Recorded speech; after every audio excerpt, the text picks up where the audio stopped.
Before 2005, there were multiple attempts to bring back Doctor Who. Not counting parodies such as Curse of the Fatal Death, there were 4 major attempts. In 1990, following the cancellation of the live-action series, the BBC approached Canadian animation house Nelvana to produce an animated continuation of Doctor Who. The series was to feature an unspecified incarnation incorporating elements from various Doctors. Concept art was drawn by Ted Bastien, but the series was sadly never produced. 4 scripts had been prepared for the new series. Concept art was prepared depicting several possible versions of the Doctor, modeled on actors such as Peter O'Toole. Shall I compare thee to a summer's day? Thou art more lovely and more temperate. Jeff Goldblum. But life, finds a way. And Christopher Lloyd. Great Scott! With elements of the wardrobe of previous Doctors, and new versions of allies such as K9, and enemies such as the Daleks and the Cybermen.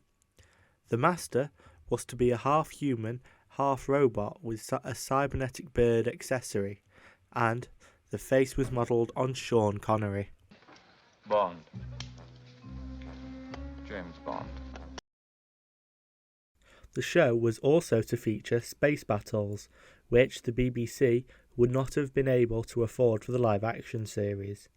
The series would have been Nelvana's biggest show to date. However, it was pulled out after a British animation studio told the BBC that it could do what Nelvana intended for a much lower price. The project did not proceed further and no pilot was produced. Also, I know a lot of people say this, but this really does look like Ten and Martha.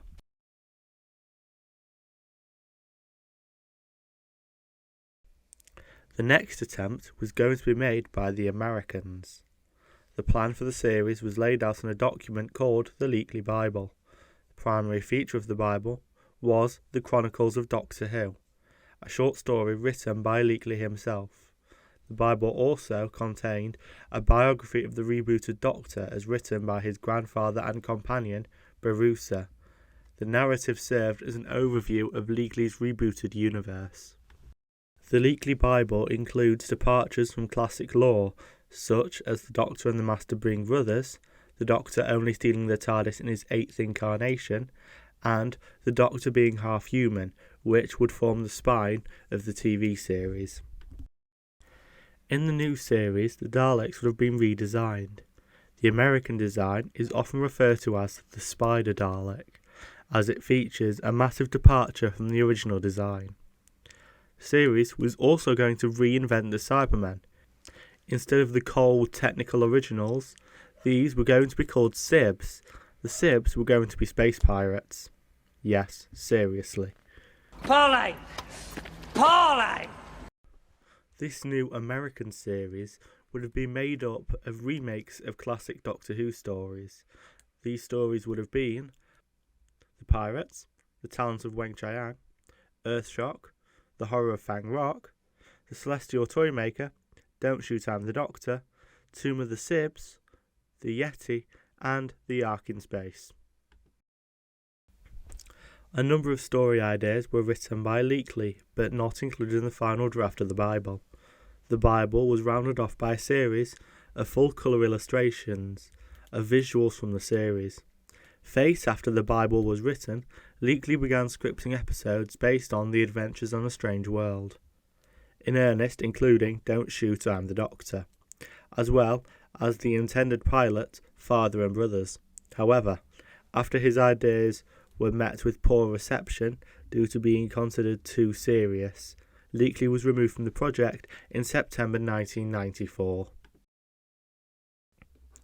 However, copies of the Bible continued to be circulated, and ideas originated in Chronicles of Doctor Who would go on to influence developments of the classic Doctor Who universe mythos, including the revelation in the 1996 Doctor Who movie that the Doctor was half-human on his mother's side, as well as the depiction of his father, Ulysses, in the BBC 8th Doctor adventures.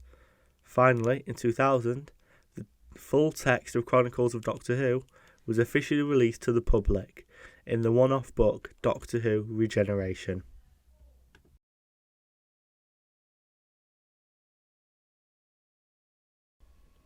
The next attempt was actually going to be by the BBC in 2003 for the 40th anniversary of Doctor Who. After the success of previous animated Doctor Who stories such as Death Comes to Time and the reanimated episodes of The Invasion, Paul Cornell pitched a web-animated Doctor Who series. The series was going to be made up of 3 stories and feature Richard E. Grant as the Ninth Doctor, he having previously appeared as the Doctor in Curse of the Fatal Death. However, only 2 stories were ever published, a webcast called Scream of the Shalka, which was released in November of 2003, and a short story called Feast of the Stone. The Ninth Doctor in this series was written a backstory. The Doctor, having retired home to Gallifrey, had fallen in love with the Time Lord President's daughter. Gallifrey was invaded by aliens, which I believed to be the Daleks, and the Time Lords retreated into the Matrix.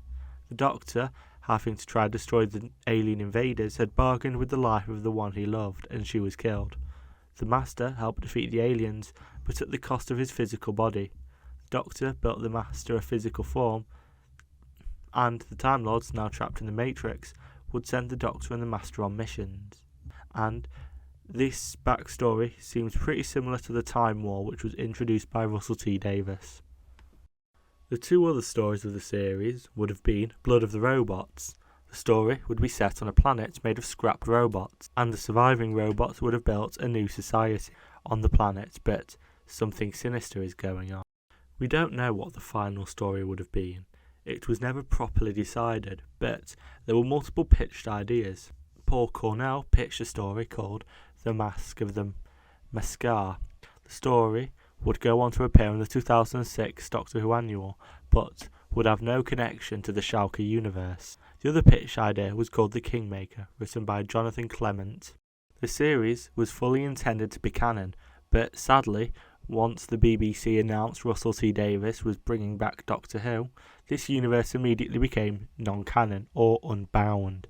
However, both universes feature incarnations of the Master played by Derek Jacobi.